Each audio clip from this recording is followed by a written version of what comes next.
everyone, and welcome back to the V Spot. I want to have a brief conversation with you today about trauma. Now, I know the moment I say the word, some of you may go running, but this one is going out to everybody who stays and listens and tunes in to process what becomes available during a conversation about trauma. So first and foremost, I want to begin by acknowledging that I know that many of you have experienced levels of trauma that no one should ever experience, right? I also am aware of the fact that that trauma has shaped you and changed you in a lot of different ways, right? And so I want to begin by being exceptionally empathetic and aware of the fact that you have been through a lot. And here you are, right? And so I want to celebrate your resiliency. I want to give you props and credit for getting yourself here. And I want to send you love and prayer as you continue to navigate what it's like to experience life after experiencing great trauma. Trauma looks a lot of different ways, and it gets thrown around a lot. It's a buzzword. We hear it a lot. Gets thrown around a lot, but I want to just summarize a couple of things. Trauma is the result of a lot of different types of incidents. It can come as a result of, abuse. It can come as the result of violence, addiction. There could be a trauma that comes as the result of race and religion and gender and sexuality. It can happen when you're an infant. It can happen when you are a young, child. It can happen as a teen. It can happen as adults. And the spectrum is vast. There's a lot of different ways in which you can experience trauma. It's important to highlight in this particular episode that there are supports that are available so that you do not have to go through the impact alone. I think that one of the most important things I spotlight in this episode is to remind you that there are people out there that are available and want to hold space for you as you heal and move through the after effects. What I also want to spotlight is that oftentimes, depending upon the trauma and the source of its origin, there's a lot of shame that can be attached to the experience. And that is the reason why people will often attempt to go through what it looks like to be navigating trauma alone, right? Because there's a discomfort in even talking about it.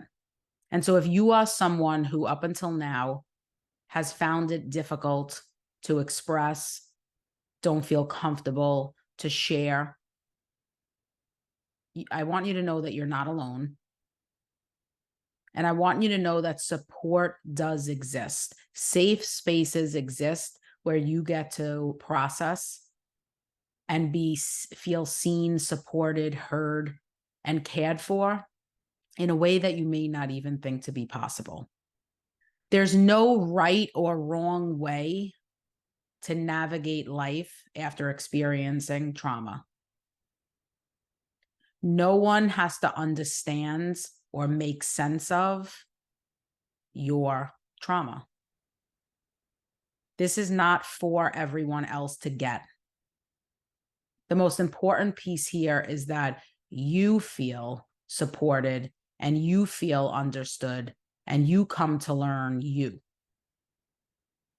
I think all too often it's sort of communicated that how I experience my trauma and cope with my stuff is how you should experience yours and cope with yours. And that's not true, right? Because we are all highly individualized and we come to the table with a very unique set of life experiences and influences. And it's never going to look the same. The same exact trauma can occur to two different people, and the way in which it will impact them, the way in which it will be coped with, can be totally different. And neither one of them are wrong. It's just different. And so this episode is really also about empathy. And empathy is one of the constructs of emotional intelligence. And the good news about it is that it can be developed. And I think when it comes to trauma, I believe it's safe to say that empathy surely has a space to be developed. I think that the less we hear, so-and-so should have done that, or you should do this, all the should, right? Which is a lot of judgment when it comes to trauma and it comes to anything else. That's the time in which we'll be able to see the progress, when all of the should and the judgment and the, criticism stops. Only you know what it's like to live your life experiences. I don't know. I'm not you. You don't know what it's like to live my experiences. Only I know that.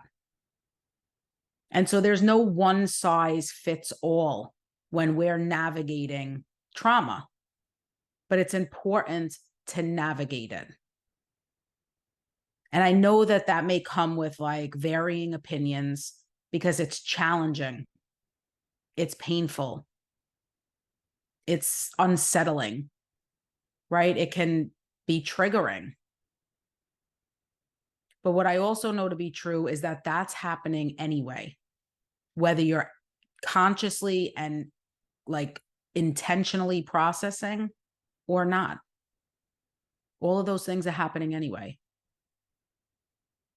So I wanted to come to you today. I wanted to lay the foundation for a conversation where we get to really normalize and empower people for choosing to tend to themselves in a responsible and loving way, right? For extending compassion and grace, not only to each other, but to ourselves for the things that we've been through. And not to keep ourselves, in like playing small or down or hold ourselves back, right? Or justify why we are certain ways. Not for all of that. Simply because as a human being who has gone through some things, there's a decision to extend love and compassion and grace, right? If you think in this moment about one of the people that you love the most in this life, if they shared with you that they went through something traumatic, how would you comfort them? How would you seek to hold space for them as they shared with you about their experience? And if they went on to say that they feel damaged and they feel flawed, how would you console them? If they shared with you that they have a hard time functioning, that their relationships are suffering, or their going to work is suffering, or their relationship with themselves and their health is suffering, how would you seek to soothe? How would you seek to support? How would you seek to stand by and extend love? Because everything you just thought of, you deserve to. You deserve it. You are not your trauma. You are not damaged. You are not broken. You are not flawed. You're not. You have been through some things.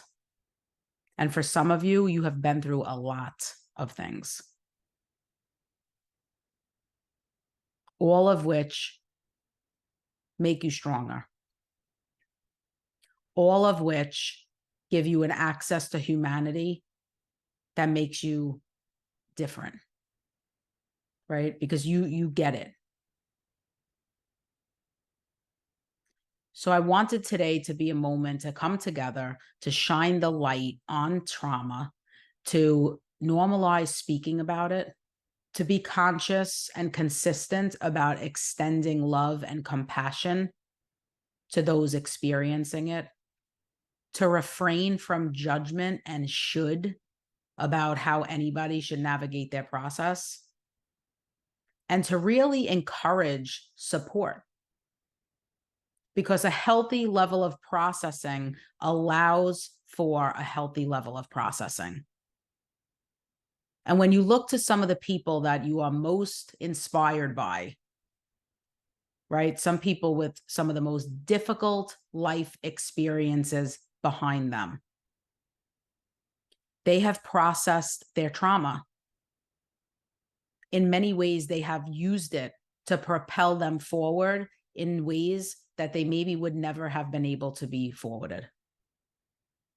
And if that's possible for them, it's possible for you. So allow yourself the grace and the space to process where you are. Whether something happened 25 years ago or something happens last month, you deserve to allow yourself to be supported. You deserve to remind yourself that you are not your experiences. You have multiple experiences that have occurred, that you deserve compassion and grace. You deserve to be kind to yourself, and you deserve to be supported. You're not expected to be over anything. You're not supposed to be someplace else feeling something different. And you don't have to justify or rationalize your pain or your hurt or your feelings with anyone who doesn't get it. And so if you are consistently sharing with people who are making you feel worse about what it is that you have lived through, what it is that you have gone through, what it is you are struggling with, you may need to consider who it is that you're talking to. But allow today to be a day where you really decide that trauma doesn't define who you are on this planet. And there are places and spaces and professionals and people who are out here wanting to support you so that you can share and say and express what you maybe have never said aloud in order to move forward in a way that you have never moved before.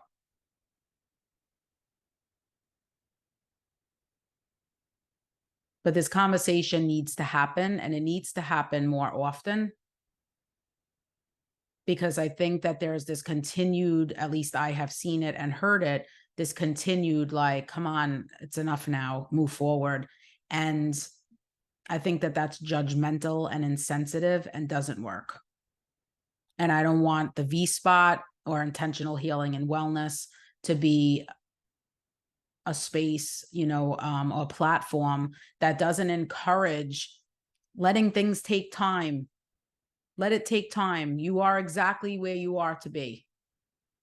Your journey's unfolding the way it's meant to unfold. There's levels to this stuff. I'm amazed sometimes when I look and I'm like, wow, now there's all of that I'm going to go through, because there's so many layers. There's layers of processing. There's layers of healing. There's layers of acknowledging and facing all of the things. And that's why I say that this work does take courage, but you have it. You have access to it. And at any given moment, you can choose it again and choose it again and choose it again. But your trauma does not define your value and your worth. And no matter what it is that you have been through, you have the ability to experience a life that in this moment you want to experience. And if that feels far away, and if that feels unattainable, there's some work to be done. But it surely can be done. Because if we look around at some of the people that we admire, that we're inspired by, and can see that they have done it, So can we. So can you. So can I. So let's do it. Let's do it. Let's challenge to push back on everything we've come to know, believe, and understand about trauma up until now. Let's recognize that just like a fingerprint, everyone has their own unique experiences, and it gets to look different depending on who we are. But you owe it to you to process, to be with, and to accept, right, some of what has gone on in order to have tomorrow look different, you all. And I'm not saying that that makes it right. And I'm not saying that that takes, people or things off the hook. But this journey is for you. So it's my hope that you got exactly what you needed. Maybe you didn't even know you needed today. It's my hope that you get off of this podcast recording and connect with someone. Hold space for someone. Allow someone to share with you what it is that they've been through, what they're struggling with. And it doesn't have to be trauma by nature, right? It's holding space for humanity. It's paying it forward to one another with intentional acts of kindness, something that this world absolutely needs more of. And guess who it starts with? Yep. It starts with you. It starts with me. So let's do it. There's a lot of work to do. I challenge you today, do something intentional, an act of kindness that was not scheduled to take place simply because you heard this episode. And then let me know what it is. We have the ability to create a ripple effect. Let's start it. It's my hope that you tend to you with extra TLC. It's my hope that you tend to each other with extra TLC. Rev up the empathy dial. Turn it all the way up. Lean in to support and recognize and start to really connect to this idea that nothing that has happened defines who you are as a person. And tomorrow and the day after that, you have the ability to create the life you want. So I hope it's going to be good. Thank you for being with me for this episode of the V Spot. To be continued.